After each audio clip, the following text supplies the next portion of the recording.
Hey everybody, Devin Knotts here with Football Guys, and today we're going to talk about one of my favorite things to do at Super Bowl parties, and that's fill out a prop sheet. So props make the game interesting for just about everyone at the party.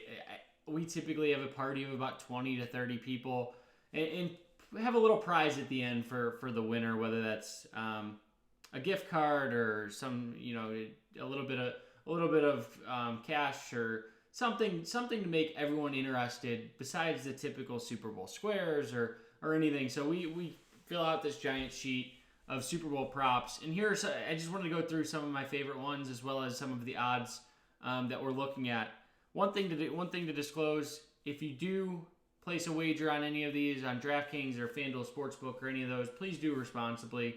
If you have a gambling problem, please call 1-800-GAMBLER, and I'm sure that they will help you out there. But the intent here isn't to necessarily focus on making money. These are just my thoughts and some things that stood out to me as I fill out my sheet. So the first one that popped out to me is the jersey number of the first touchdown scorer. And the over-under there is 26.5, with the under being minus 140 and the over being plus 120. I like the under here at 26.5. It gets you a lot of different players. So it gets you Deebo Samuel, Emmanuel Sanders, Jimmy Garoppolo on a sneak, Tyreek Hill, Patrick Mahomes on a rushing touchdown, Damian Williams, Tevin Coleman, Sammy Watkins, Mecole Hardman. Where the over, you get two of my favorite guys in this game, which are Kelce and Kittle, as well as Raheem Mostert. But outside of that, you really don't get much except for the defensive players. But I don't see a defensive score being the first one. I see it being someone like a Damian Williams or a Tyreek Hill or even a Deebo Samuel. I don't necessarily think it'll be Mostert, Kittle, or Kelce. So if I'm taking that one, I do like the under there. One of my favorite ones, and I've gotten this one correct the past couple of years, has been Gatorade. And typically we've seen the Patriots, and often they would have blue or they would have orange. Most of the time you could get that at plus money. This year, something strange has happened. So purple was 18-1 on January 23rd when this game was announced. It has since moved to minus 140. So that tells me that someone somewhere has an idea that the Chiefs, or likely the Chiefs, are going to have purple Gatorade on their sidelines. So if you're in a parlay sheet, or a prop sheet, I should say, I would take purple, just because going from 18-1 down to the odds-on favorite is something we typically don't see. And purple is a strange color, so someone knows something. I wouldn't touch this one if I was betting it, just because we've seen this in the past in some Oscars and some other things where props get blown up from 40-1 down to almost even, and then it was a rumor that was spread that doesn't actually hit. So I like this. If you're in a prop sheet, purple is probably the one to go, but I wouldn't touch this one this week. So anytime touchdown props. So this is a player going to score anytime during the game. And here there are three guys that I like. So Travis Kelce at minus 125. I think that based on the pressure that the 49ers get, as well as just the overall target share that's in the red zone that we've seen in the past couple of weeks, Travis Kelce is a guy that at minus 125 should be in a good spot there. Tevin Coleman at 2-1. Coleman is a guy that I think a lot of us, the props seem to think that Mostert is going to get a lot of the work, and we'll get into that in a minute. But Coleman is a guy who sees red zone action. He has, I believe, 7 touchdowns on the year. And at 2-1, he was a full participant in practice on Friday with that separated shoulder. I think he's good to go. He's definitely a guy that I'm looking at to score a touchdown at some point in this game. And then if he's active, and I know that Ian Rappaport tweeted out that he may not be, LaShawn McCoy at 6-1. This is entirely a game script dependent, where the Chiefs have the game a little bit in hand, and Andy Reid wants to get his guy McCoy a touchdown late. So I think McCoy's slashing style could work, especially in the red zone against the the aggressive defense in the 49ers. So at 6-1, you could take a shot there. And one of the things that if you are playing on DraftKings Sportsbook, they have that's pretty cool is something called an odds boost. And what they do is they essentially take a couple different scenarios and boost the odds in your favor. So my favorite one that's posted as of today, and I'm sure that they may post some more tomorrow, is both Travis Kelce and George Kittle to score a touchdown at 4-1. And I think that's a pretty cool idea. So this was at 3-1, and they've boosted it up to 4-1. I like both these tight ends in this game. I think that neither team has been tested against an elite tight end this year, and we've talked about it about that in the prior videos heading up to this game. But I think that that's a tremendous value, so that both of these guys score a touchdown this week. So Demi Lovato is singing the national anthem, and as part of that, there are heavy odds that she will be over 2 minutes. So she's minus 220 to be over 2 minutes, and plus 190 to be under 2 minutes. And if you're in a prop sheet, you should definitely take the over, because we don't get odds for unless you're in a pool that gets odds, which is awesome, to even it out a little bit. But if you're taking a little bit of action on this one, it's one that I think that the under is in play here. So I went back and listened to Demi Lovato's last couple of times singing the national anthem, and she sang it. Last time she sang it was in 2015. She's had a number of issues since then, which I'm not going to touch on, but which is at the Conor McGregor-Floyd Mayweather fight, and she was over 2 minutes there. However, in outdoor stadiums, every time that she has sang in an outdoor stadium, she has gone under 2 minutes. So it's a little bit of a chance, but I think that it's always fun to get your stopwatch out there and just start timing and rooting for it one way or the other. And the under has hit in the 4 of the last 5 years. Will the opening kickoff be a touchback? So yes is minus 150 and no is plus 130. So looking at both of these kickoff specialists, Harrison Butker has touchbacks 61% of the time. Matt Wisnowski for the 49ers is one of the lowest in the NFL at 51%. And over the last 26 Super Bowls, there's only been 2 that have started with a touchback. Oftentimes, people remember the Devin Hester kick return. They want to spark a plug with their opening kick. So a lot of times they take the ball out when they shouldn't. So to have no be really a plus money here. If you're in a pool that doesn't give you odds, you might want to take yes. But I think that there's some value in the no that Mecole Hardman or some kick returner does take the ball out of the end zone there. Will there be a score in the first 5.5 minutes? No is minus 140, and I think that's probably the right play. So if you watch the Chiefs over the last couple of weeks, what you've noticed is that they've started slow. And if the 49ers get the ball, they're going to want to run the ball and establish the run very early, as we've seen, and set up that play action pass that they're known for later in the game. So I think if the 49ers get the ball first, that this thing is almost a lock. Just because they'll be running the ball in one punt and you're basically set. So the defenses have only allowed this 5 times this season. So 5 times out of the last 18 games, I should say. So both teams have started slow. Neither team has gotten off to a fast start. And I sort of anticipate that will be the case this week.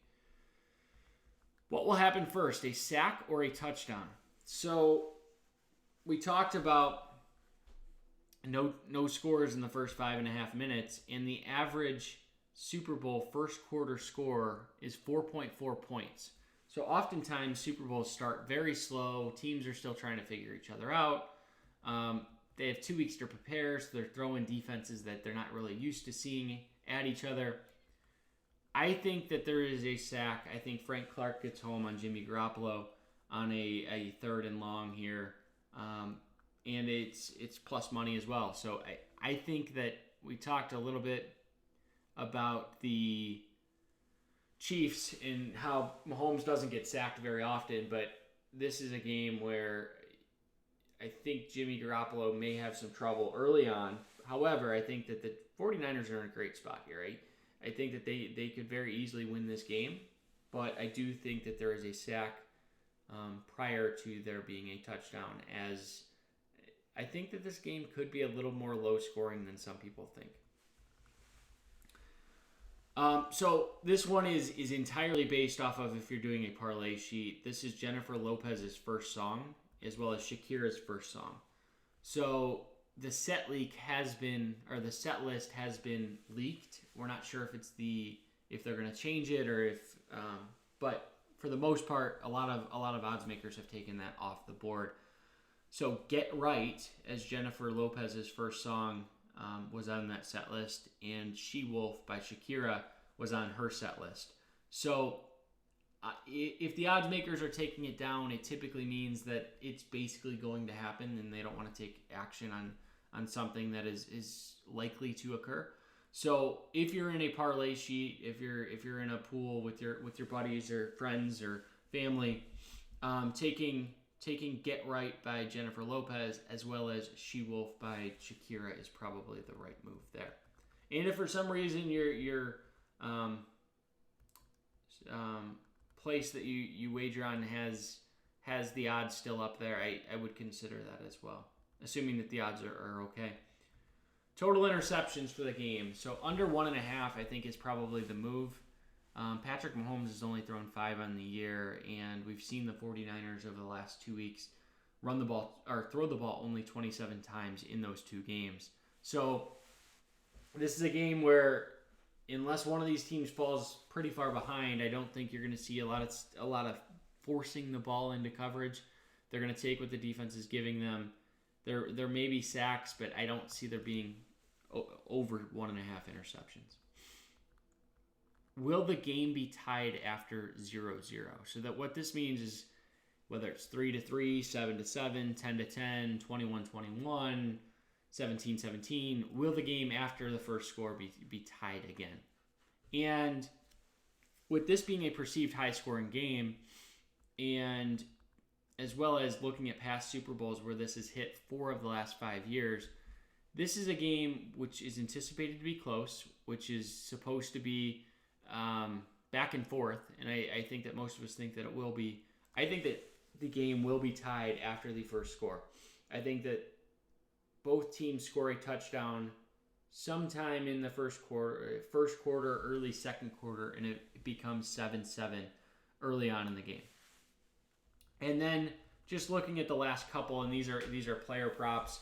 Patrick Mahomes under 305 yards, and like I said, I fully anticipate that this game is a low-scoring game. Mahomes has thrown for over 305 yards just 3 of his last 9 times. And what are the 49ers going to do? They're going to try and establish the run, keep the ball, win time of possession, and keep the ball moving to keep the ball out of Mahomes' hands. So I think that under 305 yards seems to be the play, as Mahomes really hasn't put up those unbelievable stats that we've become accustomed to. Raheem Mostert under 73.5. So this is like I talked about very early on in this video. This is a little bit of recency bias where Mostert ran for 220 yards against the Packers. Looking at the Chiefs, one of the things that you'll notice over the last couple of games is they've really improved since Week 13, where they allowed over 100 yards to Josh Jacobs. So they were one of, if not the worst, run defenses very early on in the year. And then Frank Clark came back from injury, and they weren't that good with him early on in the year. But since he's come back, they've been solid. They held Melvin Gordon to 69 yards. They held Phillip Lindsay to 32 yards. Melvin Gordon again to 46 yards. Carlos Hyde to 44 yards. And Derrick Henry, when Derrick Henry was running through absolutely everybody last week, to 69 yards.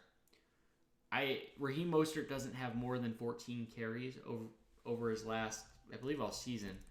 in a game outside of last week. So this is a scenario where realistically, it's a game that Coleman, I believe, has a bigger factor than what we had anticipated. And a correction there, since December 1st, where he did have 19 carries against the Ravens, Mostert has had 10, 14, 11, 10, and 12 before 29 last week, which Coleman was hurt in that 29 carry performance. So this is a game where I think that both of these running backs get a 50-50 split. Mostert gets about 12 to 13 carries, which at 13 carries, he's going to need about 5.7 yards per carry, which that's a lot. So I don't see him doing that. Will D Ford record a sack? So no is minus 120. I don't see this happening. D Ford has been tremendous all year. He does have I believe he only has 6.5 sacks, but he has been hurt for a large number of the season, and so he's only played 10 games, but 9 games. So 6.5 sacks in 9 games is dominant, but Mahomes has the best sack percentage in the NFL at right around 3.5% of the time. And it's a scenario in which everyone knows D Ford is one of the best pass rushers in the league. So I think that you'll see a lot of chipping of him. I think you'll see Damian Williams blocking him, and they'll try and get the ball out quickly. So to assume that one player is going to get a sack when Mahomes only gets sacked 3.5% of the time seems to be a little bit of tough odds there. And then Patrick Mahomes to win the MVP. So this has actually increased a little bit. It's up to plus 120. And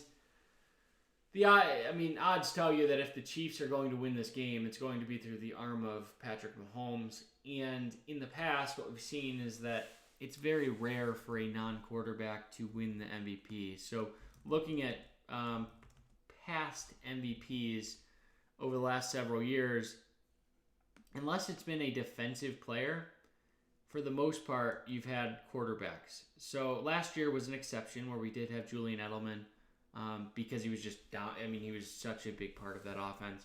But before that, it was Nick Foles, Tom Brady, Von Miller, Tom Brady, Malcolm Smith, linebacker, Joe Flacco, Eli Manning, Aaron Rodgers, Drew Brees, Santonio Holmes, so there's another receiver in there. But then we go back, Eli Manning, Peyton Manning.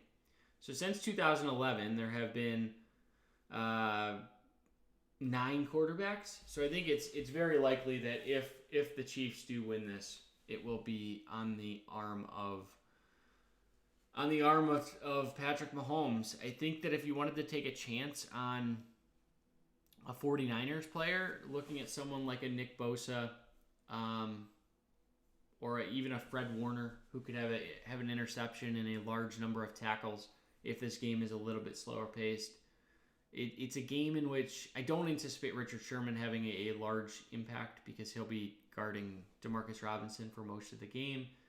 So I anticipate this being either a quarterback or someone on the defensive side for San Francisco.